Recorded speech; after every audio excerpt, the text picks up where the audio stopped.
Mesdames et messieurs, bonjour, heureux de vous retrouver pour ce journal de 15 heures à la une de l'actualité. Atelier de lancement de l'outil d'auto-évaluation pour la prévention des violences basées sur le genre au Kempinski Palace.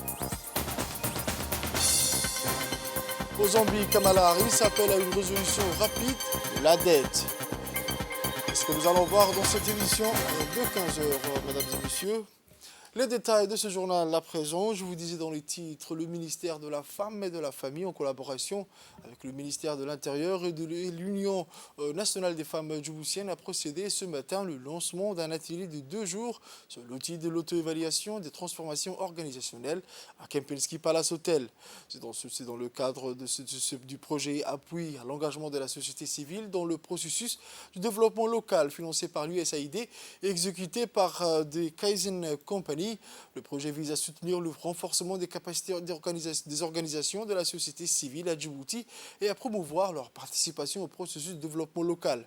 La troisième composante du projet vise à prévenir et atténuer les violences basées sur le genre avec un accent particulier sur les mutilations génitales féminines. Cette session d'ouverture a suscité la présence de la secrétaire générale du ministère de la Femme et de la Famille par intérim, Mme Choukri Hussein Djibah, la secrétaire générale de l'UNFD, Mme Fatima Moussa, le sous-directeur de la coopération internationale, M. Orbis Alef, et la représentante adjointe de l'USAID à Djibouti, Mme Katrina Mayfield. Et s'améliorer pour atteindre leurs objectifs. Ce concept permet d'aligner les besoins et les priorités programmatiques. C'est aussi un processus qui va permettre, d'une part, de faire le pas sur l'état actuel de chaque organisation participante, ensuite, d'identifier les forces et les points à améliorer et enfin de dresser une feuille de route à partir des discussions internes. Ces projets d'appuyer l'engagement de la société civile dans le processus de développement local montrent l'excellence des relations de coopération bilatérale entre le gouvernement américain et le gouvernement de Djibouti. C'est aussi un projet qui s'inscrit dans la mise en œuvre de la vision 2035 et son second plan de développement économique et social 2020-2024. Mesdames et Messieurs, en effet, cet important programme piloté par Kaizen Company et financé par le gouvernement américain à travers l'USAID vise un double objectif notamment. Dans un premier temps, l'acquisition d'une démarche basée sur l'outil d'auto-évaluation, mais aussi et surtout l'optimisation de la performance pour parvenir à de meilleurs résultats. Dans son mot, la secrétaire générale de l'UNFD a déclaré qu'une telle initiative est si importante pour une meilleure coordination de ces agents du changement. On écoute Mme Fatouma. C'est pour moi un immense honneur d'être parmi vous ce matin pour prendre la parole à l'occasion de cet atelier portant sur l'outil d'auto-évaluation et de transformation organisationnelle. D'où l'objectif de notre atelier aujourd'hui qui consiste à évaluer et renforcer les antennes de l'UNFD déjà existantes dans le cadre de la prévention et la lutte contre les violences basées sur le genre. Je suis persuadée que ce présent atelier répondra aux attentes et je souhaite à cette occasion plein de succès à ces travaux d'auto-évaluation et de formation organisationnelle. Je ne saurais clore mes propos sans remercier les initiateurs de cet atelier, en l'occurrence Kaizen Company et son partenaire financier, l'USAID. Ensuite, Mme Choukri Hussein, la secrétaire générale par intérim du ministère de la Femme et de la Famille, a rappelé que le travail sur l'égalité genre se concrétise grâce à la collaboration de tous les partenaires opérants dans ce domaine. J'ai le plaisir d'assister aujourd'hui à cet atelier de formation sur l'outil d'auto-évaluation et de transformation organisationnelle pour le personnel du ministère de la Femme et de la Famille et de l'Union nationale des femmes djiboutiennes, qui est une opportunité pour les deux institutions. Mesdames et Messieurs, comme vous le savez, les questions du genre et des violences faites aux femmes et aux enfants ne doivent pas concerner que le ministère de la Femme et de la Famille, car en vue de la transversalité de ces thématiques, tout le monde doit également apporter sa pierre à l'édifice. Je tiens à témoigner ma gratitude à l'USAID qui ne ménage pas ses efforts à accompagner le gouvernement et la société civile djiboutienne afin de créer une société plus juste et inclusive. Je remercie également Kaizen Company de nous avoir associés à ces projets et j'espère que ce sera le début de longues et fructueuses collaborations. Dans le cadre du tournoi du mois du béni du Ramadan, l'administration, l'école saoudienne de Djibouti organise le deuxième tournoi de la Coupe du serviteur de Dieu à Sainte-Mosquée à Djibouti, M. Faisal Ben Sultan, qui est organisé par l'école saoudienne de Djibouti. Au total, une douzaine d'équipes issues des différents ministères, organismes, et départements gouvernementaux et privés ont participé à cette compétition du Ramadan. Un groupe d'arbitres du ministère de la Jeunesse et des Sports, du secrétaire d'État chargé des Sports de Djibouti a géré le match. Et en demi-finale, l'équipe du Kripen a joué contre l'équipe des forces aériennes et l'équipe du Kripen a gagné par un score de 3-1. Le directeur de la communication, Hussein Abdullahi, le leader de l'équipe du Kripen, a donné le meilleur de lui-même dans une bonne ambiance et l'esprit de l'équipe a décroché une place en finale qui s'oppose contre l'équipe de l'Université de Djibouti ce mercredi 5 avril 2023. Il convient de noter qu'il existe de nombreux prix tels que l'équipe du championnat, le finaliste, le prix du meilleur joueur, le prix du meilleur gardien du but et le prix du meilleur buteur de la Ligue qui sont d'une grande valeur.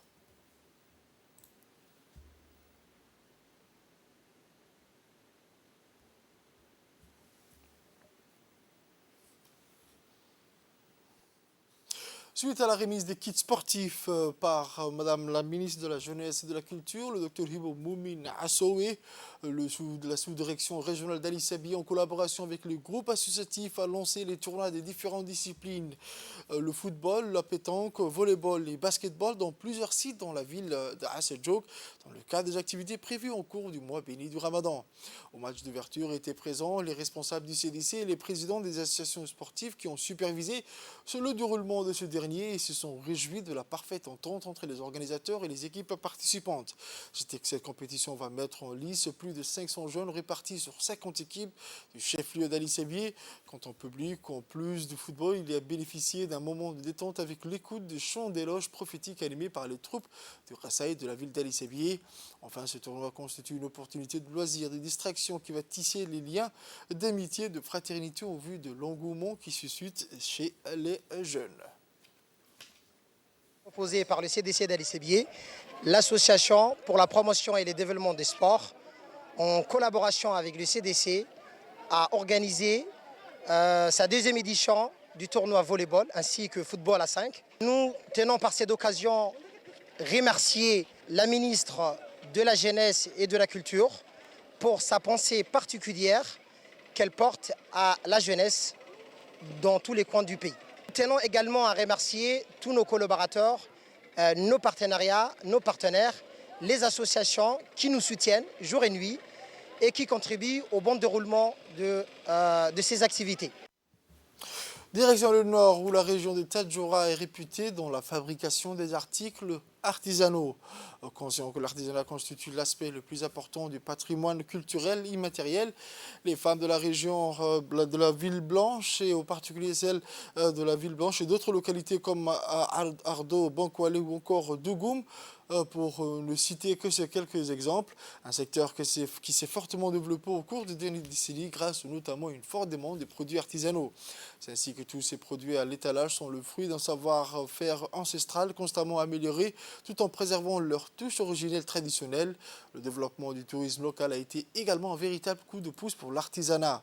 C'est le cas du village touristique de Dougoum, situé à seulement quelques minutes du chef-lieu, un village qui s'est organisé à travers plusieurs activités d'écotourisme et où les femmes ont développé des nouvelles compétences sur la préservation de l'environnement ou encore l'amélioration de leur santé, une organisation qui permet aux femmes de vivre de leur travail.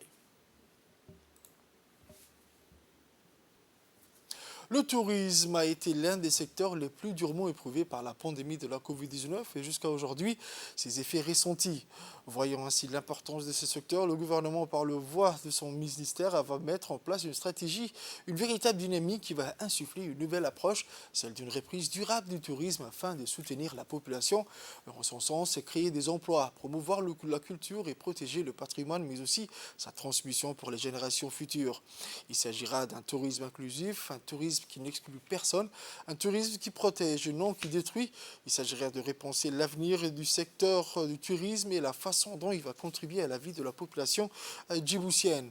En d'autres termes, mettre en place une chaîne de valeur afin d'absorber le chômage des jeunes.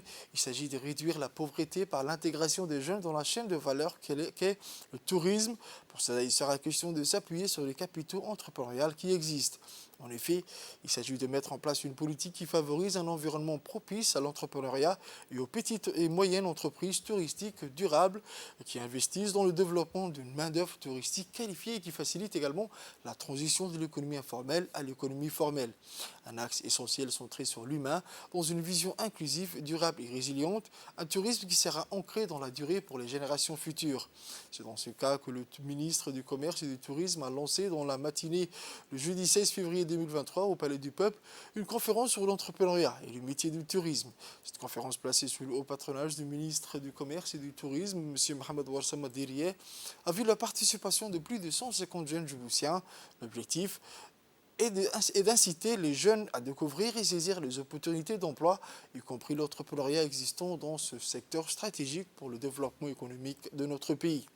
Plusieurs projets d'investissement prioritaires, dont certains ont démarré avec la mobilisation des secteurs privés, tant dans les infrastructures d'accueil que dans les structures de loisirs.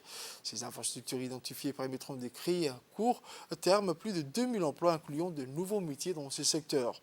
Cette nouvelle ambition que le gouvernement de Hadj Ismaël Omar Guelleh souhaite porter pour les générations d'aujourd'hui et de demain est un tourisme d'essence et de valeur, un tourisme fort de son patrimoine, de son territoire et de son art de vivre.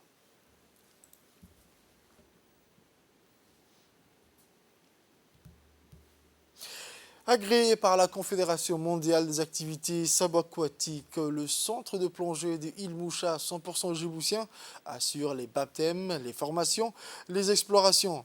Situé à Île Moucha, le centre est un centre de loisirs et de formation. Il est sous tutelle de la Fédération djiboutienne de sport subaquatique et des plongées sous-marines. Le rythme d'enseignement est adapté aux besoins et aux désirs des amateurs de plongée et de la nage. Pour les certifications, le plongeur doit présenter un certificat médical de non-contre-indication à la plongée sous-marine de moins d'1 an. Le centre de plongée propose des excursions, formations et sorties dans les meilleurs sites de Djibouti pour découvrir des belles plages et des très belles plongées pour découvrir la diversité également des fonds marins et de la faune sous-marine, au fond que chacune des plongées est unique. Le personnel encadrant est extrêmement compétent, le matériel en très bon état. Tout est réuni pour faire de la croisière un moment d'exception. Chaque année, d'octobre à février, nombreux sont les passionnés des squales et des pélagiques à se rendre à Djibouti en ayant l'espoir d'observer l'un des géants dont les plus grands individus jamais observés atteignant d'une taille de 18 à 19 mètres. Il n'est pas rare au cours d'un séjour plongé de rencontrer plusieurs dizaines d'individus, voire plus. Ibrahim et son personnel assurent les plongées découvertes en toute sécurité, ainsi que des expériences à vivre au moins une fois dans sa vie. Le club comprend aujourd'hui 6 moniteurs certifiés pour les passionnés de pêche sportive qui possèdent leur licence sportive. Ils peuvent aussi organiser des sorties en mer avec des guides expérimentés pour accompagner les pêcheurs dans le respect des règles techniques et réglementations spécifiques à ces disciplines.